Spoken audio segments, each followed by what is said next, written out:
Le top 5 des erreurs en sous-location et comment je les ai surmontées pour gagner jusqu'à 10 000 € par mois. Mais avant de commencer, pour ceux qui ne me connaissent pas, je m'appelle Salah et j'ai créé en 2 ans un véritable empire immobilier de 22 appartements en sous-location professionnelle qui me rapportait jusqu'à 12 000 € par mois, sans crédit bancaire, sans être propriétaire et avec un simple capital de départ de 2 000 €. Aujourd'hui, j'ai revendu ma société avec une plus-value à 6 chiffres et je suis expatrié à Dubaï. J'aide les personnes qui souhaitent se lancer dans la sous-location à monter leur propre marque immobilière de sous-location le plus rapidement possible et à atteindre leur liberté financière. Si tu souhaites d'ailleurs recevoir mon e-book complet sur la sous-location professionnelle, clique sur le lien dans la vidéo et on te l'envoie, c'est totalement gratuit. Alors ici, nous allons voir les 5 grosses erreurs que je vois en sous-location et surtout comment les surmonter. Première erreur, démarrer avec des bases légales fragiles. On peut commencer ici avec celui qui se trompe sur la structure juridique pour sa société, SARL, SAS, auto-entrepreneur, il ne sait pas trop, mais il y a bien plus pire que ça. Il y a celui qui ne va même pas créer de société car il choisit de démarrer en tant que personne physique. Oui, vous m'avez bien entendu, un particulier qui fait de la sous-location professionnelle en tant que personne physique. Donc il va contacter des propriétaires, se pointer en visite et tenter de leur expliquer qu'il va sous-louer leurs biens sur Airbnb et Booking, donc il va exercer une activité commerciale alors que c'est un particulier.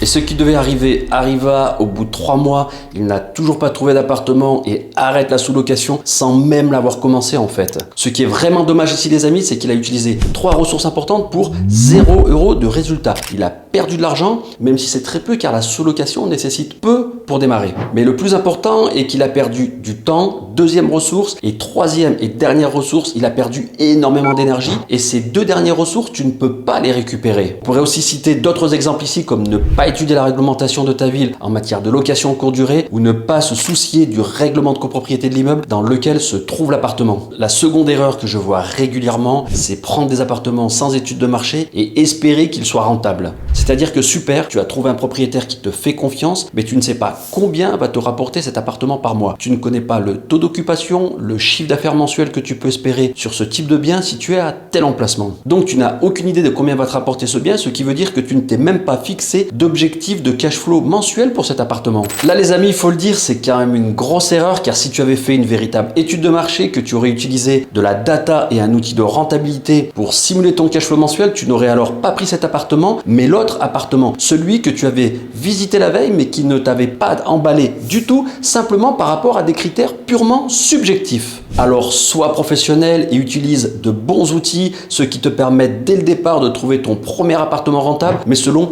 tes objectifs fixés en amont. Troisième erreur, penser que l'on peut tout faire soi-même et le résultat est que tu te retrouves à être esclave de ton business. Je le dis souvent ici, au début, c'est-à-dire pour 1 semaine ou 2, il y a des choses que tu devras faire toi-même, c'est-à-dire ménage, linge, planning entre les plateformes Airbnb et Booking, communication avec les voyageurs, tarification, mais ensuite tu dois automatiser et déléguer. Pour cela, tu as des outils digitaux pour faciliter et optimiser ton activité comme le Channel Manager par exemple. Tu dois aussi mettre en place un process pour recruter, former et fidéliser ton personnel ménage. De toute façon, il est indispensable pour toi d'automatiser et de déléguer, soit car tu as un emploi à côté et donc tu ne peux pas te créer un second job, soit car tu souhaites entrer plus d'appartements et donc tu ne pourras pas être partout. Si je devais résumer cette troisième erreur en sous-location, je dirais tout simplement qu'en tant que chef d'entreprise, tu n'as aucune plus-value à faire ces tâches chronophages et d'ailleurs tu n'as pas démarré la sous-location professionnelle avec l'intention de faire le ménage et le linge ou de passer ton temps à répondre aux voyageurs. La quatrième erreur que je vois beaucoup, c'est l'absence d'expérience client ou une expérience, nulle,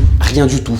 Alors que l'expérience client démarre avant que le voyageur arrive dans l'appartement. Ça commence avec les photos de l'appartement sur l'annonce, la description de cet appartement, sa décoration qui doit être hyper jolie, la facilité du check-in, un livret d'accueil bien sûr pour son arrivée et son séjour, des petits consommables, café, thé, gel douche. Bref, il doit se sentir non pas comme à la maison, mais dans un environnement apaisant où toutes ses demandes sont déjà satisfaites. Car une expérience client réussie va t'apporter des commentaires 5 étoiles qui vont bien te faire placer dans l'algorithme Airbnb et Booking qui vont te permettre d'augmenter ton tarif, donc ton cash flow net. Et pour finir, la cinquième erreur, c'est de croire que tout s'arrête après le check-out du voyageur. Beaucoup l'oublient, mais tu as aussi tout un process à utiliser pour faire en sorte que le voyageur ne soit pas ensuite perdu dans la nature. Pourquoi? Car il peut être amené à revenir dans ton appartement et tu dois même l'inciter à le faire d'ailleurs. Mais aussi, et surtout car ce voyageur-là sera ton meilleur ambassadeur pour promouvoir ta marque immobilière de loueur courte durée. Donc ici, tu dois mettre en place une véritable stratégie post-séjour pour qu'il sache que tu es hyper content de l'avoir reçu et hébergé. Le voyageur, c'est un peu comme monsieur tout le monde qui aime être flatté et surtout désiré. Petit exemple, tu dois le rediriger vers ton site internet de réservation pour ses prochains séjours